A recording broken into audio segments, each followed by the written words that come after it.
everybody. Welcome to another Sunday morning conversation. This morning, my guests are professional triathletes, Ben and Summer Deal. They're a husband and wife duo, and they're relatively new to professional ranks, but they've been progressing rather quickly.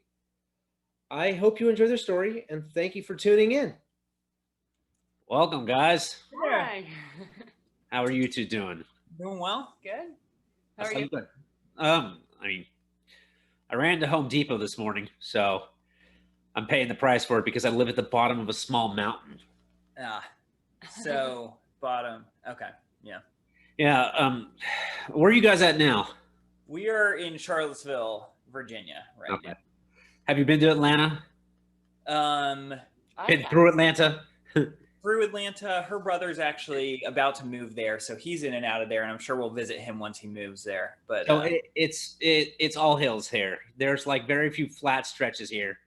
So I mean, you're in the foothills of the mountains, and I mean, it's if you want to do hill repeats, you know, it's great. But there's only like 3 or 4 places where you can run that's flat, and I don't happen to live in one of them. I live at one of the small mountains that are in town. So. I actually never would have assumed that about Atlanta. I know it's like not true coastal, but yeah, interesting. Yeah. So, and then I took off once COVID hit. I was training for, I had 17 races this season because I was going through a breakup, and I'm just signing up for everything, keep my mind off of it, and none of them happened. So I took 6 months off to write my book, and I just started training again like 2 weeks ago. Okay. So, I mean, it's like, you're going from nothing. I can't run 2 miles. It's like, oh my God, how far have I fallen? But I saw you race, Summer, up at Tennessee. I looked at that race before in previous years. Oh, was that the Tennessee? Yeah. Yeah. Yeah. Oh my gosh. I thought that was in North Carolina. Yes, I did. But I have not raced. I didn't race Cozumel, and I'm not racing actually this weekend because of an injury. But yeah, the race in Tennessee was interesting. Yeah, I remember that course. The bike course was like a crisscross, kind of like a T. Yeah, it was. There was like one intersection essentially that you go through. Like it was like 4 out and backs. Yeah, around this like one kind of intersection there. So. Yeah, I've done some of his other races before. They're kind of out in the sticks. So. Yeah, but the bike course, I mean, I think they did a really great job. I thought that, like, I felt safe on the bike course the whole time, which is always good, especially in like a smaller race, like a local race. They weren't able to shut down the roads, but I felt really safe, so that was good. Yeah, you don't actually have a whole lot of races underneath your belt. I saw on your athletes. You kind of just jumped not right pro yet. Yeah, not well, or even like as not a pro. I have tended to have usually odd injuries, like injuries that are not actually chronic, that happen right before a race. Oh, yeah. But like, I mean, for instance, you could explain. I should explain. Before what was going to be her first pro race at 70.3 Waco. Yeah, I decided to, my friend asked me to do this self-defense class for healthcare workers. And I was like, sure, I'll just be extra careful. And I was careful the whole class. And then the last takedown, I landed on her arm and it sprained my ribs, and it was incredibly painful. And I couldn't breathe for a few weeks normally. So I was like, oh my God, I felt so stupid. But just stuff like that happens where usually I just say yes to something and then it turns out to hurt me. So I'm learning to say no. But now I'm battling kind of a chronic injury. But it's actually going pretty well. So that's good. So you said healthcare. I saw you were a nurse. What kind of nurse are you?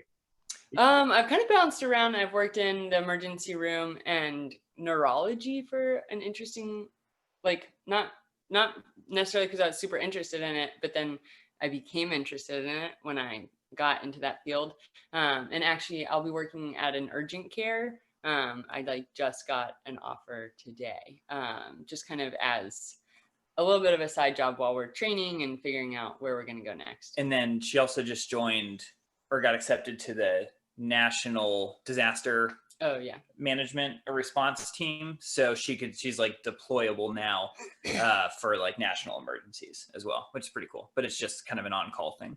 I was going to say, if you're going to be a pro and be a nurse, having a 3/12 schedule is probably pretty nice. Yeah, well, actually, but I mean, I'm trying to not even do that. I'll like work PRN for the urgent care, and I asked not to ever work 12s because it takes it out of you. Like, it turns into like a 14-hour shift most of the time, and it just like you can't train at all that day, and usually the next day is kind of crap as well because you're so tired. So yeah, I'm trying to move away from 12-hour shifts and figure out kind of like what to do. But the urgent care, it was kind of like I can work like 4 hours a day or like 8 hours or not work for a week. So they were like super flexible. So that's kind of, I got really lucky there. So you're carrying the weight for both of you. Yes. Which is not necessarily abnormal. I mean, in Albuquerque, I had part-time, or once I had a full-time job, but I've pretty much always had a job there as well. But I mean, my degree was in film, which I still enjoy, but never like truly pursued. So I just like, yeah, I mean, I haven't really been drawn to any high-paying career fields necessarily. I say his career aspirations are triathlon, and as much as I like want to be really great at triathlon, I also have career aspirations outside of that. But like Ben really wants to make a career out of it until he's like 40, which I think is awesome, and like I want to support that. But I definitely am interested in like other things too. Now, I was reading on your website that your guys' story. It doesn't say how you actually met because you didn't go to the same schools. You didn't even live in the same cities. How'd that happen? Yeah, we do need to add that to the website. Actually, my dad said we needed to add that. But no, it's true. We didn't go to the same colleges, but we actually went to the same high school. So, okay. Yeah, exactly. Here in Charlottesville, Virginia, where I grew up, Summer grew up in Florida, and then her family moved here to Virginia when going into her sophomore year of high school. Yeah, which was my freshman year of high school. So yeah, we both ran cross country and track and everything. So we knew each other in high school, but we were actually like dating other people. And we're never together in high school or the 3 or 4 years following that. Yeah. And then we reconnected at a mutual friend's wedding, I guess. Yeah. I mean, just before my senior year of college and well after Summer had already graduated. So well, that makes me sound like I was so much older. Ben took like a year off of college, so we're only 1 year. He's 1 year younger, but I had been working for like I think 2 years at that point. Yeah. Okay. Yeah. What was the jump to go from running to triathlon? What motivated you to do that? Well, what motivated you? For me, it was kind of just injuries.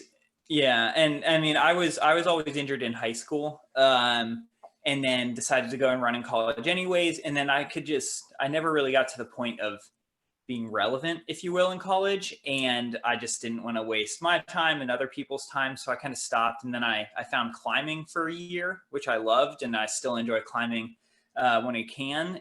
And then ended up finding triathlon and realizing that I was basically being groomed for this sport from the beginning because I grew up swimming like from when I was 3 and then running. And I had kind of recently bought my first bike. So it was like the perfect sport for me. And then Summer story is a little different there, but. Well, I mean, my parents always told me, they're like, I feel like you'd be really good at triathlon. And I was like, I just don't know about it. And then I had like kind of thought about it very distantly. And then Ben showed up and was like, yeah, like I'm actually doing a triathlon next weekend. And then he like, I think he like won, or I don't, it was like a local triathlon, and he like won. And I was like, man, like I need to impress him. So I need to find a triathlon to do. And then like the next weekend I had off of work. This is when I was like working as a nurse on night shifts actually, but I had off, and I asked one of my friends, I was like, do you know of any triathlons in the area? And she was like, actually, there's one tomorrow or something. And I was like, I'll do it. And so I like went and signed up that morning, which they weren't super happy about. But I like signed up and then did it. And then I got second by like 13 seconds or something. And I was running like I had never run off the bike. I had no training. So I had obviously never run off of the bike. I was just using like my commuter bike that I used to go to work. Anyways, long story short, I was like, I have to impress Ben. And then he was like, whoa, you just signed up for a triathlon? Do you want to do this half Ironman with me in like a year? And I was like, sure. And then that's kind of how it started. Yeah, I saw you guys both had a big jump in your time drops from 2017 to 2018, especially you, Ben. What was kind of behind that massive drop? Yeah, I mean, so 2017 was, I'd say, like my first true year dedicated to triathlon. And I got a coach at the beginning, or kind of that winter 2017. Winter 2016, 2017. But I was still in college then, and kind of just training, goofing off. And like before that, our first 70.3 in Raleigh, we actually spent like 10 days backpacking through Switzerland. Like literally we got back like 3 or 4 days before this race or something. So we were training seriously, but I don't think we kind of realized, I don't know, we thought we could like muscle. I mean, we've run, so we thought we could muscle our way through, I think. We both ended up in the med tent. Yeah. In that race. But so yeah, I mean, it was, and then kind of after that we both realized, we could be pretty good at this sport. And I think we started taking training a little more seriously. And then it was also that year that we moved across the country to Albuquerque. So I think we just kind of like in a new place, we had jobs, we actually didn't have jobs for a little bit. So we just had kind of more time to dedicate, and then also took it more seriously with our coaches as well. So it's the kind of thing where we both come from running backgrounds. I could swim, and bike times dropped significantly because we just started to train on the bike. And that's just, biking is just, it's one of those things that you just have to, that you build muscle for. It doesn't come immediately. You can't just improve your form in biking and then lose all this time. So just with more time under our belts, got a little more competitive, especially in that discipline. Yeah, I saw you made 70.3 worlds in Chattanooga, and then Lookout Mountain humbled you. Yeah, that would have been a fun race, except it is still to date my only flat mechanical issue in a race ever. And I still say it's unavoidable. I hit somebody's bottle cage that had fallen off their bike, and it just shredded my tire. So it wasn't like a little puncture. I had like a 5-inch gash going through my tire. So I couldn't even replace the inner tube because it would have just inflated through the tire. So really unlucky. That was like 40 miles into the bike. And that was pretty frustrating. It's not like I would have won my age group or anything, but it was still, I'm glad it's still my only mechanical to date, knock on wood. But it was a good experience regardless.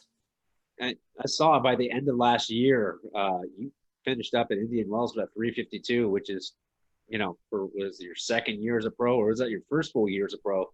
That was the end of my first year. Yeah. No, it was. You had a 112 on the run.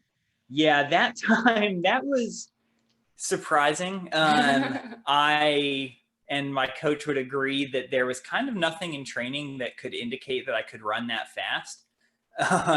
So when I went out at like 5:30, 5:35 pace, and then was able to hold it, I think that was kind of that was a little bit of a breakthrough there. So that was fun. I love the pressure of racing for the most part, and I perform I outperform what I think I can do when I race. So I love racing, which is why this year has been kind of frustrating. So, but yeah, Indian Wells was awesome. And, it was, it was fun, like running the same time as Lionel Sanders. Essentially, I had the second fastest run split of the day, just 8 seconds behind him. He did have to go to the bathroom. He did have a bathroom stop. Lionel did. So not completely fair, but Yeah, no, Indian Wells was great. We love that race. Yeah. Is your coach Andy Potts still?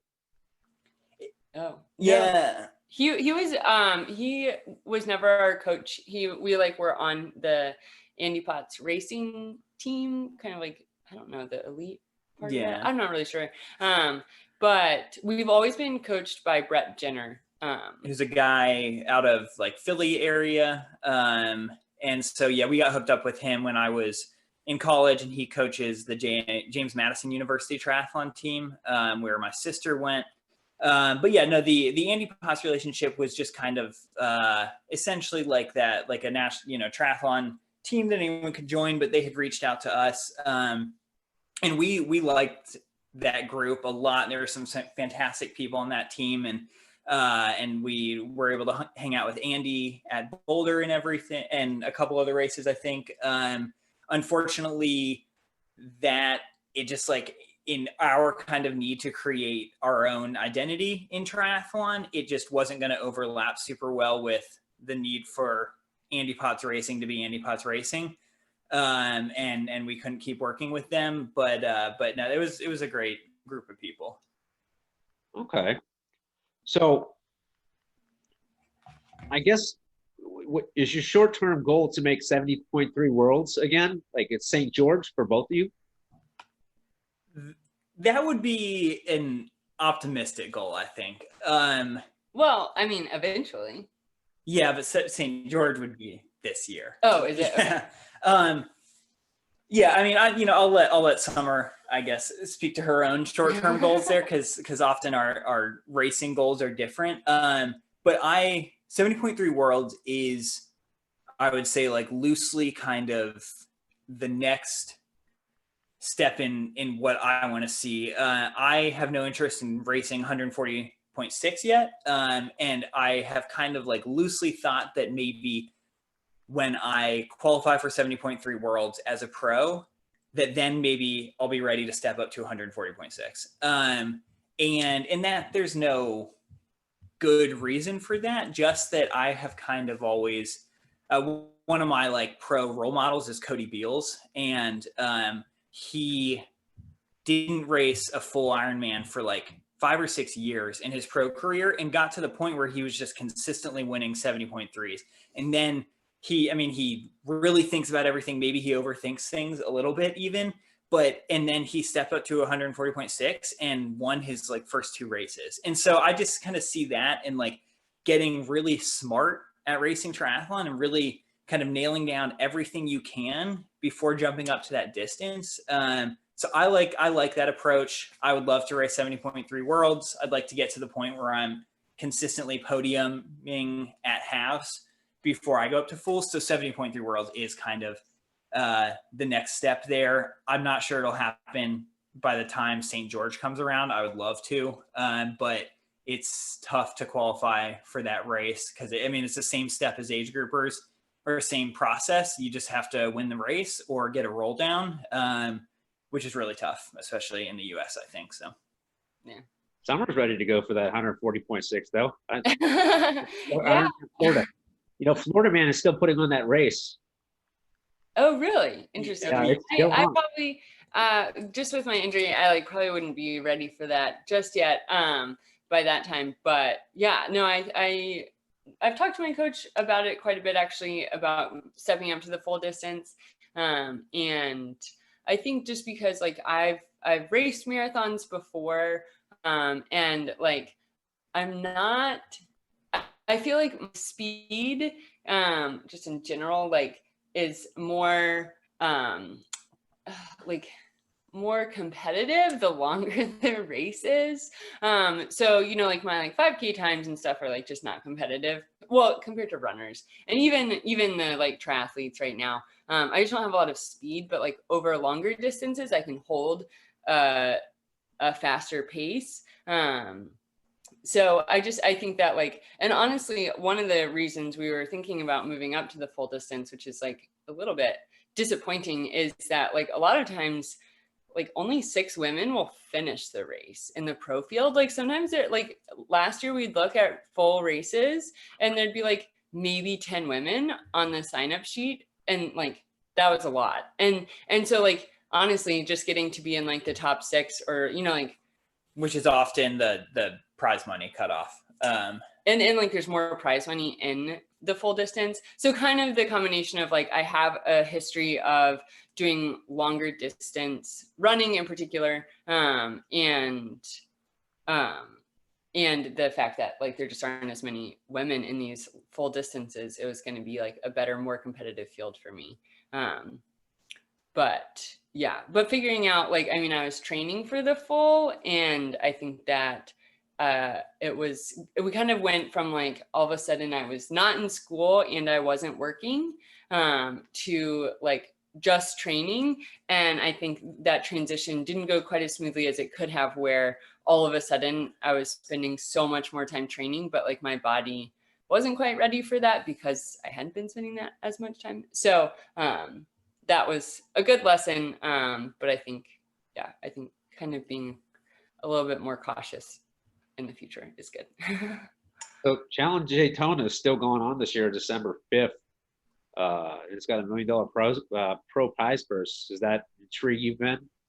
I wish, but unfortunately, with the way that they're doing invites to it and wild cards, I'm not on their short or long list. Probably, maybe if I had done something incredible at Cozumel, if I'd beat Sam Long or something, but obviously that didn't happen. So I would, have absolutely loved to do that race, but it is unfortunately invite only. So it's how it is. Also, we're actually not members of the PTO yet. Like this year, we didn't join up. So you're not getting subsidized by them either. No, well, that was kind of the thing there, is that we would not have gotten any of that money. And not that that's kind of the only benefit they provide, but for us, we would not have really received anything from them. And I just wasn't a huge fan of signing that contract without kind of any tangible benefits for us. So we'll probably join up next year. But unfortunately, we're just not on the list, the invite list there. So we'll probably be in Florida around that time, maybe racing 70.3 Florida instead. And I will certainly be following Daytona. And I'm excited to see what they do with it. Honestly, I hope the coverage is amazing. I hope it's a huge success, because more money is good for the sport and more publicity is good for the sport, but hopefully next year. Yeah, actually, I heard a rumor about them starting a NASCAR series in a tri shop when I was getting my bike fit back in February. So I investigated it, and I wrote like a big elaborate article about having a NASCAR series and predicting 6 different tracks. And 5 months later, they started announcing them. I'm like, oh, I called this one for once. I was right. Yeah. They won't let me post it on Reddit because I'm nobody. There's something. Where are they going with that one? Like Indy, maybe, or?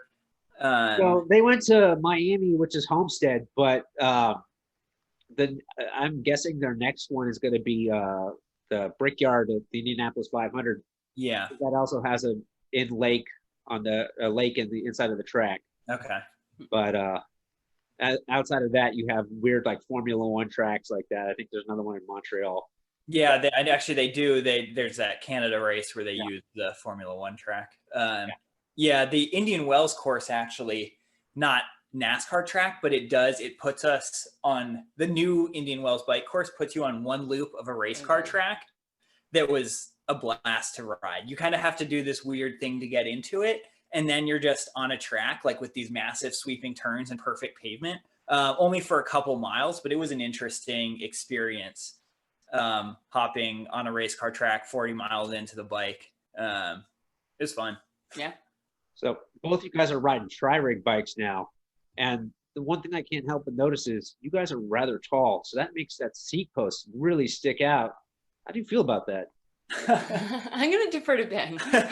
Yeah, as I'm the main bike person, I mean, that's going to happen with pretty much any bike I ride. It is true that tri-rig, their largest bike is a large, which, I mean, sizes are kind of irrelevant. It's hard to compare them across brands. but there's no XL size, which I would normally ride. But the bike still, I mean, it still fits me pretty much perfectly.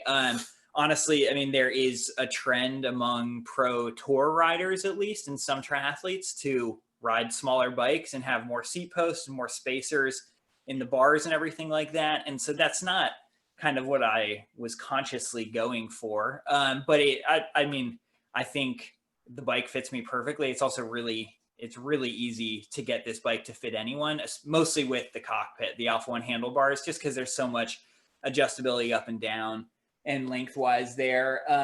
Summer, I mean, fits solidly into a medium. She could probably be riding a large as well, even. But yeah, I mean, no, it's a lot of seat post. It's we do have long legs in general. I mean, actually, I'm 6'3". I'm fairly normally proportioned. Summer is 5'11" with maybe more legs. Yeah.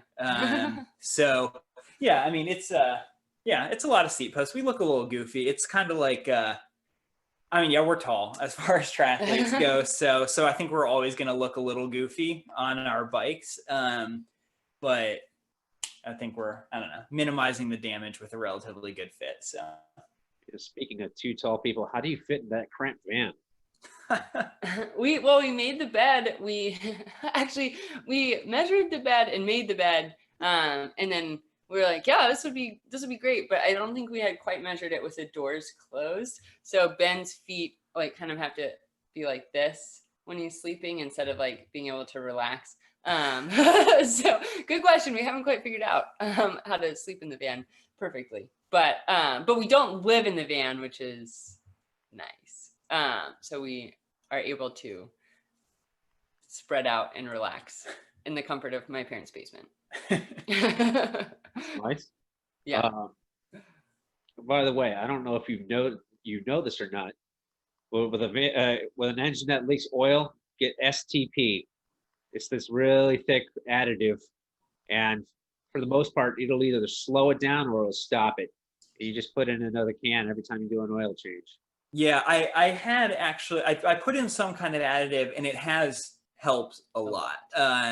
It was, yeah, we had this thing where we would drive and anytime we got to highway speeds, the back of the van would just end up like splattered in oil, and that's pretty much completely stopped. So it drives, it's doing its job well enough. We'll see. Every time we are about to take it for a trip, it's a little nerve wracking, and we are taking it to North Carolina in a couple days.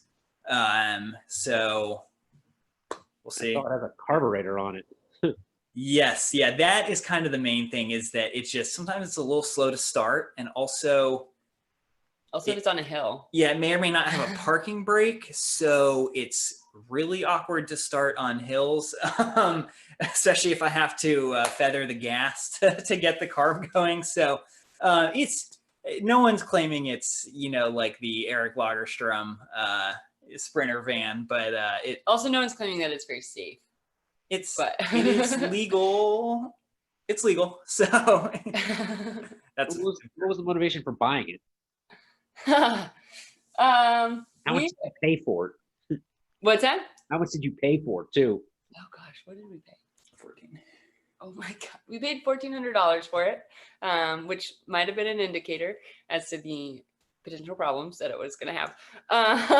But no, we came back for our wedding, and both quit our jobs because they were both not our favorites. And so we quit our jobs when we were like leaving to come get married. And then there actually was a mix up of the flight home. Ben accidentally booked it for like the day after our wedding or something, or like the day of our wedding. I don't remember. Anyways, but so the flights home were messed up. So we were like, well, we don't have flights home. We also don't have jobs. And so like, what do we want to do? And then we started playing around with the idea of getting a van. Because we didn't have like a traditional honeymoon planned. So yeah, we were kind of like, we'll do that like later. And so we started to we were going to go look at a van up in Northern Virginia, like 2 hours away. And we actually did. And it was like not very great. But on the way there, we saw this van on the side of the road. And Ben was like, we should check that out on the way back. And I was like, oh my gosh. And so, but we did, and it was pouring rain, and we talked to the guy, and we were like, all right, let's just do it. So we bought it right there. Yeah, just like in pouring rain, like signing the title over, and we already had the cash with us. And we were able to, if it hadn't been pouring rain, we would have been able to just drive it off the side of the road right there. Turns out it was in such a mud pit that we had to tow it out the next day because it was totally stuck in mud. But I mean, for 1,400 and then to be able to drive it off its spot, it also only has 60,000 miles on it somehow, which is kind of ridiculous for a 1985 van. But the engine has been rebuilt, and you would think it has more than 60,000 miles. But yeah, it was kind of spur of the moment, but at the same time, I mean, we were looking for something like that. We were expecting to buy something a little newer, like, 15, 20 years newer. Yeah, but no, I mean, we like the look of it, and it's been fun. We get lots of comments on it when we're filling up with gas, and we like, our favorite is when we're just like driving by and a couple of people just like, give you like the little head nod as you drive by. I'm like, yeah. As they drive by us, because we top out at like 60. Gotta get a CB radio now. CB radio. I know, that would be great. Wow. How do you transport your bikes with that van? Do you put a hitch rack on? Yeah, it's got a hitch, so we can just toss a couple on the back. I think we've occasionally just like tossed a bike on the bed as well, if that's folded down if needed. But yeah, I mean, it's not really, the storage isn't like super spacious in it, so we kind of have to be picky about what we take. So it'd be nice to be able to, on like a longer trip, take both our road bikes and our tri bikes somewhere, but we usually just have to pick one or the other. Just a 2-bike hitch rack, and we haven't really utilized the top of the van yet with like a cargo shell or bag or anything like that. But I mean, that's something that we'd like to do eventually. So okay. And you brought a dog into the mix too? It travels with you? Oh no. Although we have plans to get a dog. No, my parents have 2 dogs. But no, we don't have any animals yet. We have lots of plants. So are you staying in an in-law suite at your parents' house in the basement? I guess. Yes, it is exactly that. So we have completely our own space. We have kitchen, bathroom, all that. But they've had this kind of like reserve for us. The plan was to basically come back and spend at least a year here after she graduated from grad school. And of course, everything's been way messed up now. But even like both of her brothers have been home for the bulk of the summer as well. So it's kind of been good to just like have all the family nearby. We have by far the nicest space. They're just filling in random bedrooms. So yeah, I mean, it's been nice. It's also been very nice financially, throughout this time to not be paying rent. But yeah, no, it's been a good living situation for this, at least kind of like in between time. So now, I know you're on Reddit because I've seen you post there. Are you on it too, Summer? Nope. I definitely or Slow Twitch really. Yeah. I don't know. I don't really have an interest in Slow Twitch and the subreddit triathlon are 2 different things. Slow Twitch, you got pretty, more advanced people, and you get some of the dumbest shit asked in Reddit.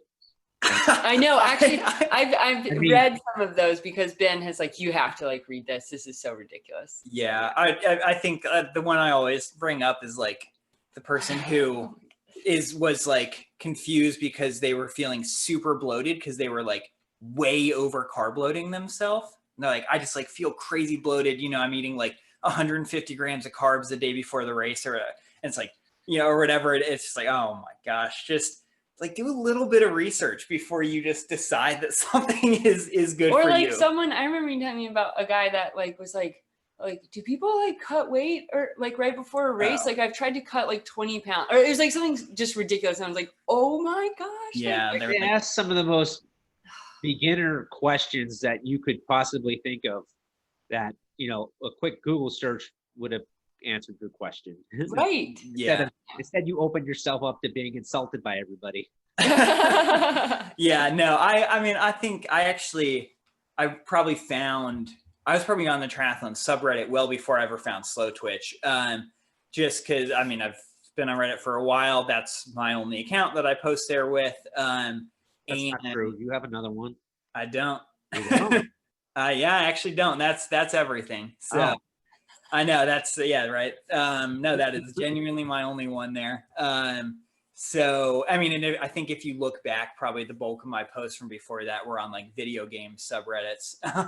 And then it was on, or it was like PC building and then video games and then, I don't know, climbing probably at some point. And then now it's pretty much just triathlon. But, and then eventually I found Slow Twitch, and I mean, Slow Twitch is certainly kind of the nerdier,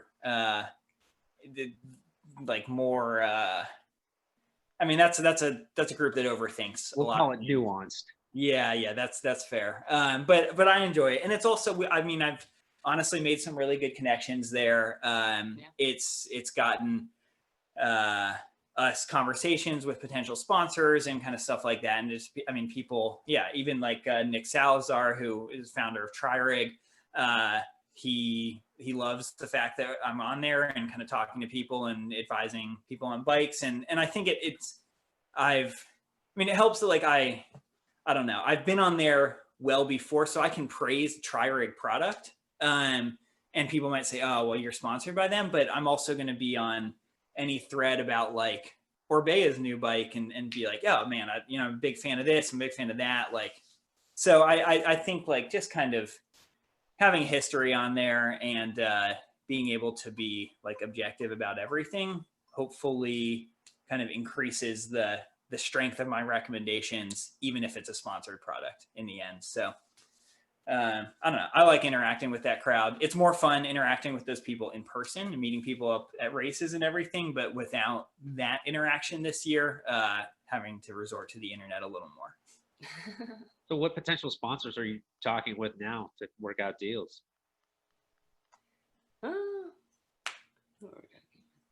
Yeah, I mean, it's been a tough year for that, obviously. Yeah. We've reached out to a lot of people. We're kind of trying to refigure out our nutrition thing right now. So we're potentially gonna be like the Gatorade Endurance Ambassador Program, which is, it's like there are a ton of ambassador programs out there, and even if I feel like maybe we could have more to provide than just being ambassadors, like we got to start somewhere. And we love Gatorade Endurance products. Like that's pretty much what we have always used. So potentially going to be working with them. We also like locally have tried to reach out to a few local businesses, like a donut shop that we really like, and a car dealership. But I think it's probably a bad year for car dealerships with no one traveling right now. So maybe also donut shops. Well, actually, donuts are always in. Everybody's offering really good financing deals on cars now because of how the market's changed. It's true. Yeah. No, I mean, I think like we one of our friends, one of Summer's athletes actually is related to car business. That was a weird way to say that. He's the global marketing manager. Well, yeah. He works for like a big car auto distributor manufacturer.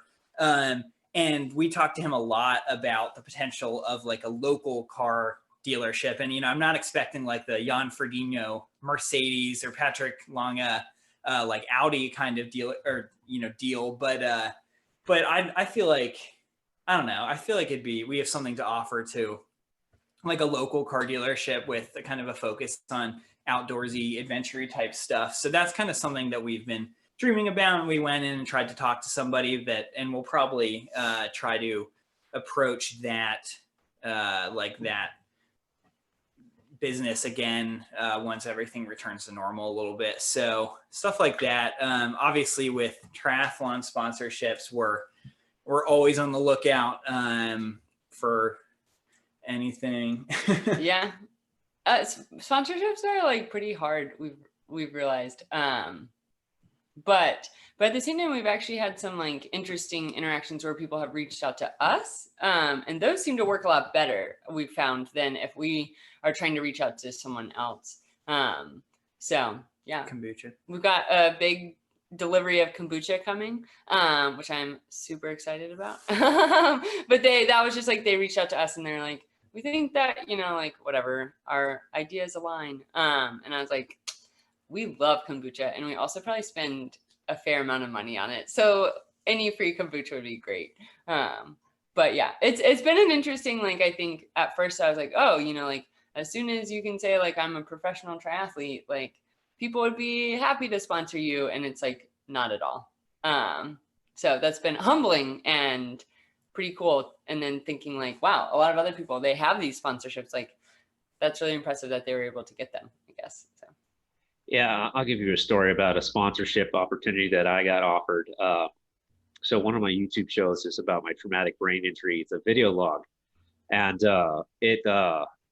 it took off quickly. I have it all on the same channel just because it's hard to build a following for multiple shows on different channels. So it's all on one.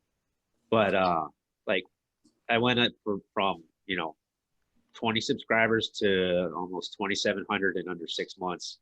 So I got contacted within the first 3 months by a company out of Australia. And it was a women's bra company called Bra Easy. And it's a bra that you could take off with 2 fingers and put on with 1 hand. And I'm talking with the lady because she's her daughter, it was created because her daughter has a traumatic brain injury and she's lost function in one of her hands. And I said, well, my fiance kind of just left me. So I don't have anybody to put this on, and I don't wear bras. So I said, I'm probably going to crack jokes about it. Are you okay with that? She's like, yeah, that's fine. She's like, the sponsorship thing is about what you can offer them in exchange. It's a mutual, symbiotic relationship. And she's an Australian trying to get in the U.S. market with the people that watch my show. It's a match made in heaven. I just, I am out of shape. I might need a bra. So I actually told I'm like a father figure to this one autistic child before I moved out of my ex, and he got a girlfriend, and I said, hey man, I know your hands aren't that good with bras, so I can hook you up with a bra so you can get that off. She's like, I've found all kinds of way to work jokes about that show, that company into my daily life. Awesome. Yeah. I honestly, like, when thinking about companies that I'd love to work with, a lot of the times it's not triathlon companies that get me like the most excited. I don't know. It's like trolley sour gummy worms. Like if I could have something with them, that would make me so excited. Cause I love gummy worms. Summer is clearly not quite as excited about that one, but just like, yeah, like there are some companies where we just have to find the right person within them. But it's going to require a little bit of luck. So, but yeah, we'll see. I think. Like I said, you have to have something they want, and vice versa. So yeah. Once you kind of like, oh, we're a match made in heaven, and it works out, then you end up with some, Mike Ford Chevrolet, right? Yeah. But yeah. So I guess the last thing I wanted to ask you guys is, what are your short-term and long-term goals? I mean, obviously, Ben, you said you're not going up to 140.6, at least for a few years, until you've got 70.3 wrapped up and consistent with your podiums. Yeah. Short-term goals, like short-term goals right now are just to be able to get back to racing. Because I've had this injury since February, and I'm just now dealing with it. After the race in Tennessee, I kind of got off the bike and was like, I can't run. And so I just kind of took it easy. And as long as I knew that I was going to win. And then I was like, I have to I have to address this and like fix it. And so there's a potential that it could take a while. And so I'm just kind of trying to keep my eyes on getting back to running and biking healthy. And then long-term goals would be, I mean, the dream is always to like somehow make it to Kona. For me at least, like I think that'd be incredible. I think that'll take years and years of like having done the full distance to be anywhere competitive. And so yeah. That's Okay. kind of... Well, thanks guys for coming on and doing this with me. And I'd like to get back together again down the road, see where your careers are taking you. And Yeah. definitely. Far. Yeah, absolutely. Well, thanks again, guys. Best of luck to you. And I'll be watching along because I follow that Ironman tracker every week, seeing what's Thanks so much. it's addicting, isn't it? Yeah, when I'm not racing, I'm also on there just, even if there's not a pro field, top age grouper, see who's coming up to, to be the next challenger in the pro field. So. That's the thing, how a lot of the people I found to interview because over the last, I think they've been out for like 3 or 4 years now, but I would see the age groupers, who would consistently finish in like that top 5, 10 every race. And then I would see them jump to the pros. Like, I want to talk to these people. I want to hear their story. And, I interviewed a couple of elite pros, and I actually enjoy talking to either new pros or back of the pack pros because they're a story that nobody has really told yet, Right. You get to kind of, as long as you figure out what questions you want to ask, you get to relay what their message is. So you get to be telling it first. And that's always fun, I mean, all your information out there is all your own. So I'm glad I could put this out on my channel and spread your word a little bit. Maybe, I can get you a bra. That'd be great. Thanks again, guys. Have a good week. Yeah. Thank you so much. We'll talk to you later. Thanks, guys, for watching another Sunday morning conversation. If you liked what you saw, please do like and subscribe. And if you want to see more of them, click the little bell notification and it'll tell you whenever I post another one. Thanks again, guys.